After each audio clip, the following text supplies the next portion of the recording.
स्वागत है आपको एक बार फिर से मेरे YouTube चैनल पर। तो आज क्लास 12 के रसायन विज्ञान अभ्यास 5 और अभ्यास का नाम है पृष्ठ रसायन में आज हम लोग पढ़ेंगे वास्तविक विलयन और निलंबन में अंतर। तो आप सभी विद्यार्थी पहले इस हेडिंग को अपने कॉपी में नोट कर लीजिए और यहाँ पे जो है कॉलम बना लीजिए। एक कॉलम में वास्तविक विलयन और दूसरे कॉलम में जो है निलंबन नोट कर लीजिए।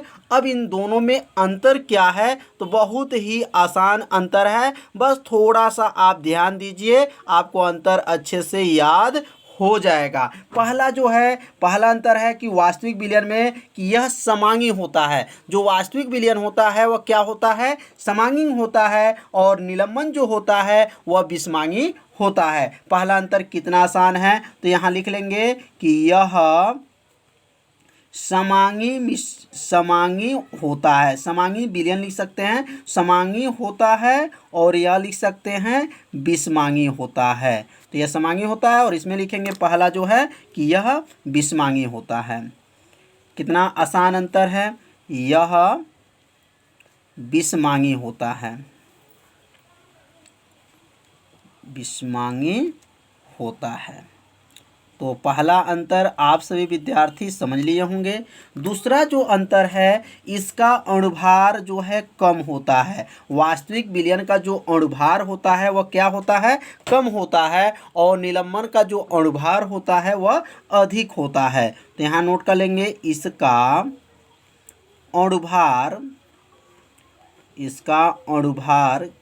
क्या होता है, कम होता है, कम होता है।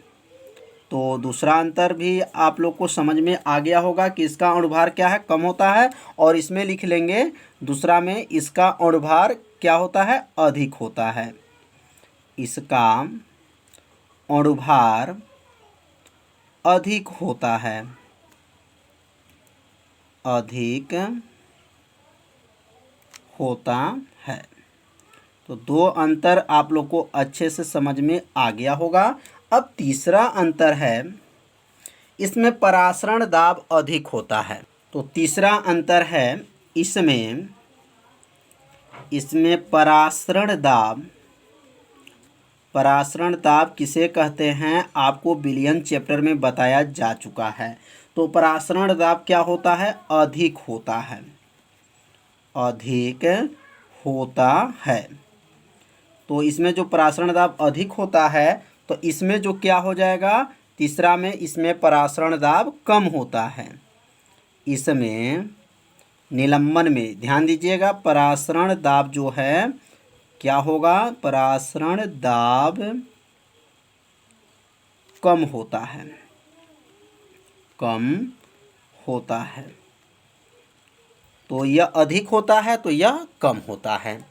अब चौथा जो अंतर है, इसमें टिंडल प्रभाव नहीं होता। ध्यान दीजिएगा, इसमें मतलब वास्तविक विलयन में जो है टिंडल प्रभाव नहीं होता है, और निलंबन में जो है टिंडल प्रभाव होता है। तो यहाँ नोट करेंगे, इसमें टिंडल प्रभाव नहीं होता है। टिंडल प्रभाव आगे चल के इसी चैप्टर में हम लोग पढ़ेंगे टिंडल प्रभाव क्या है। तो इसमें टिंडल प्रभाव नहीं होता है।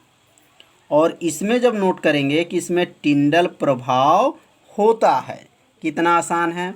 तो ये चार अंतर आप सभी विद्यार्थियों को अच्छे से समझ में आ गया होगा। तो इसमें क्या लिखेंगे, टिंडल प्रभाव, इसमें टिंडल प्रभाव होता है। यह चार अंतर जो है आप सभी विद्यार्थी अपने कॉपी में नोट कर लीजिए, इसे 2 बार पढ़ लीजिए, आपको ये अंतर क्या होगा, याद हो जाएगा।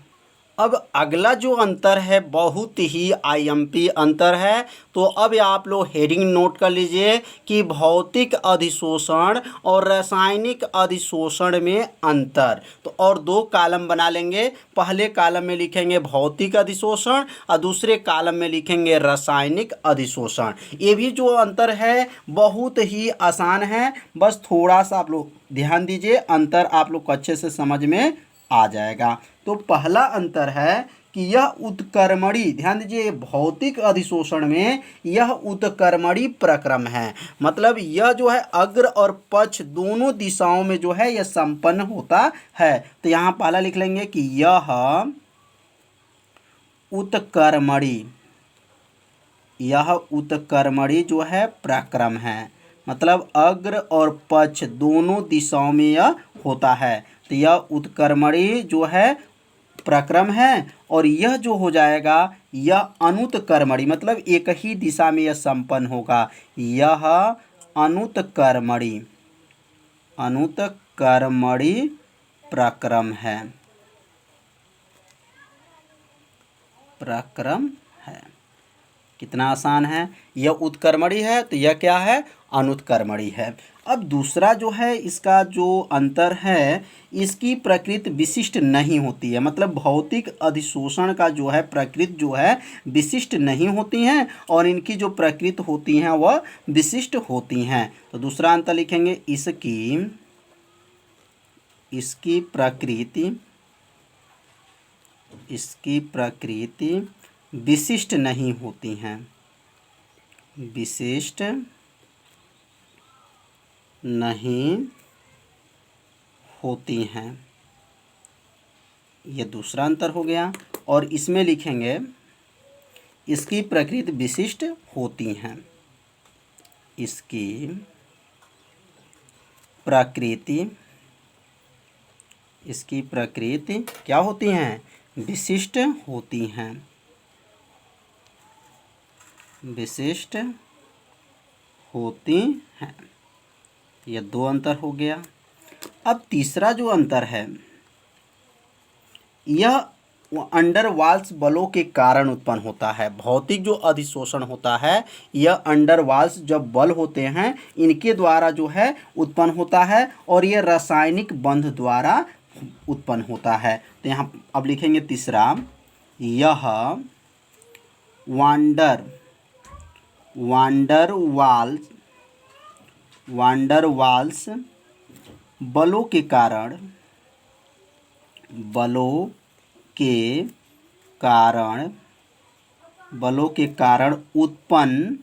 बलों के कारण उत्पन्न होता है। भौतिक जो अधिशोषण होता है यह वांडर वाल बलों के कारण उत्पन्न होता है और रासायनिक जो होता है, रासायनिक अधिशोषण जो होता है यह रासायनिक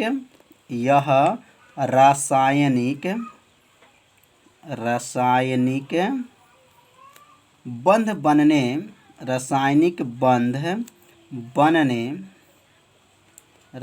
बंध बनने के कारण होता है, तो तीसरा अंतर भी आप सभी विद्यार्थी समझ लिए होंगे। बहुत ही आसान है, बस थोड़ा सा आपको ध्यान देना है, आपको अंतर याद हो जाएगा। अब चौथा जो अंतर है, चौथा जो है यह उच्च ताप, यह जो है ध्यान देंगे भौतिक जो अधिशोषण होता है निम्न ताप पर सहायक होता है। तो यह निम्न ताप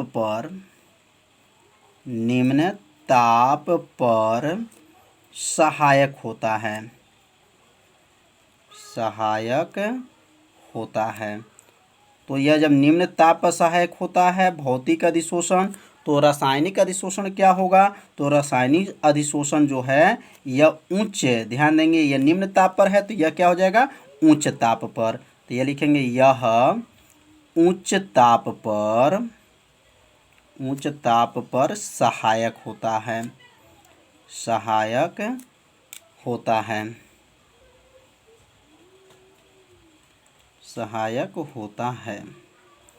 तो बहुत आसान है, थोड़ा यह ध्यान दीजिएगा, इसको चौथा बना लीजिएगा। यह तो चौथा में क्या है, यह निम्न ताप पर सहायक होता है और यह उच्च ताप पर सहायक होता है। अब पांचवा अंतर समझेंगे। पांचवा अंतर है इसमें अधिशोषण,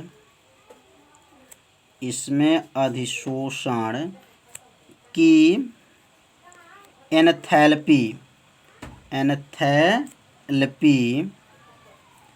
एंथैल्पी कम होती हैं, कम होती हैं।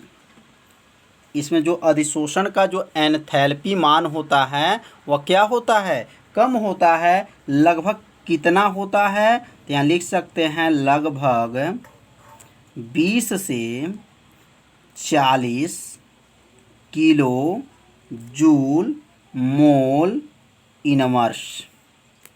लगभग कितना होता है, 20 से 40 किलो जूल मोल इनवर्स होता है। अब यहाँ लिखेंगे इसमें पांचवा जो है, इसमें जो है अंतर क्या होगा, तो इसमें अधिशोषण उच्च होता है। इसमें अधिशोषण, इसमें अधिशोषण क्या होता है, उच्च होता है। अधिशोषण उच्च होता है, उच्च होता है। लगभग कितना होता है, तो यहाँ नोट कर लेंगे लगभग 80 से 240 किलो जूल मोल इनवर्स होता है। तो यह जो पांचवा अंतर है थोड़ा सा आपको ध्यान देना है। इसमें जो अधिशोषण का जो एंथैल्पी मान होता है इसमें कम होता है और इसमें क्या होता है, उच्च होता है। इसमें लगभग कितना होता है, तो 20 से 40 किलो जूल मोल इनवर्स होता है और इसमें जो है 80 से 240 किलो जूल मोल इनवर्स होता है। तो यह 5 अंतर आप सभी विद्यार्थियों को बताया गया कि भौतिक अधिशोषण और रासायनिक अधिशोषण में अंतर क्या है। तो इसे अपने कॉपी में नोट कर लीजिए और इसे 2 बार पढ़ लीजिए, अंतर आपको अच्छे से क्या होगा, याद हो जाएगा। अब हम लोग पढ़ेंगे अपोहन। यह क्वेश्चन जो है बहुत ही आईएमपी है, जो हमेशा ये परीक्षा में पूछा जाता है। तो अपोहन क्या होता है, जो कोलाइडी विलयन में जो अशुद्धियां होती हैं, अशुद्धियों को जब दूर किया जाता है तो इस विधि को क्या कहते हैं, अपोहन कहा जाता है। तो यहाँ नोट कर लेंगे अपोहन की परिभाषा। जब कोलाइडी विलयन में, जब कोलाइडी विलयनों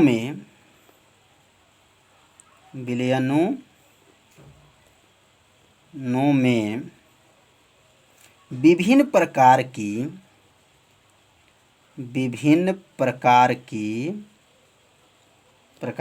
अशुद्धियाँ, विभिन्न प्रकार की क्या होती हैं, अशुद्धियाँ उपस्थित होती हैं,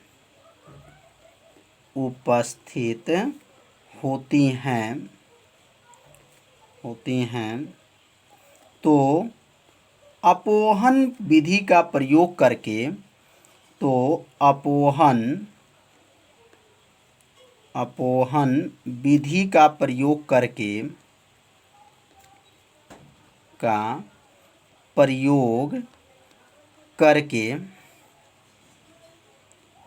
करके इन अशुद्धियों को दूर किया जाता है। इन अशुद्धियों को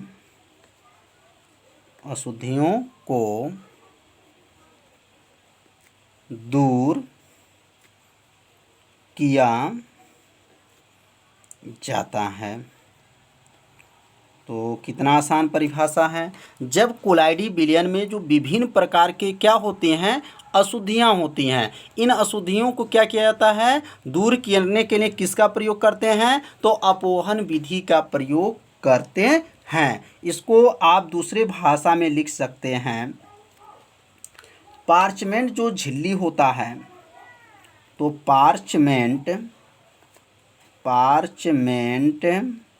झिल्ली द्वारा, पार्चमेंट जो है झिल्ली द्वारा कोलाइडी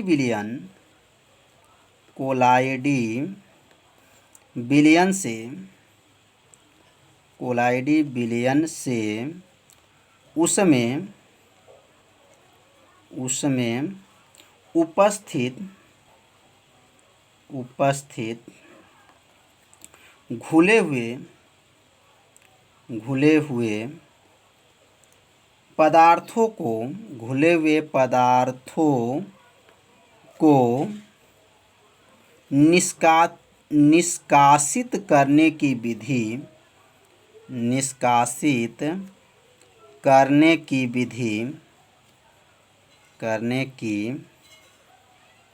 विधि को अपोहन कहते हैं। निष्कासित करने की विधि को क्या कहते हैं? अपोहन कहते हैं। तो यह दूसरे भाषा में हो गया, बहुत ये भी आसान है।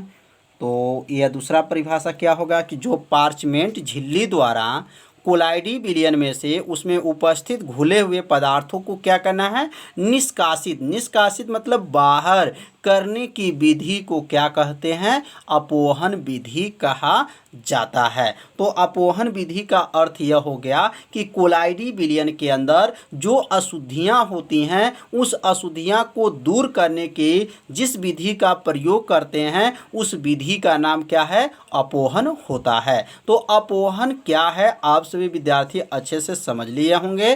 तो कल हम लोग जो पढ़ेंगे वैद्युत अपोहन क्या है, वैद्युत अपोहन का कार्य विधि क्या है, कल के वीडियो में बताया जाएगा। तो कल का वीडियो आप सभी विद्यार्थी देखना न भूलिएगा। यह प्रतिदिन शाम को 7 बजे लाइव क्लास चलता है। तो आप सभी विद्यार्थी इस चैनल पर यदि आप पहली बार आए होंगे तो मेरे चैनल को सब्सक्राइब और बेल आइकन घंटी का जो है ऑप्शन को भी ओके कर लीजिए, जिससे कोई भी वीडियो को अपलोड किया जाए तो उसका मैसेज तुरंत आपके पास पहुंच जाए। तो आज का वीडियो इतना ही। तो कल मिलते हैं, तब तक के लिए सभी विद्यार्थियों को नमस्कार।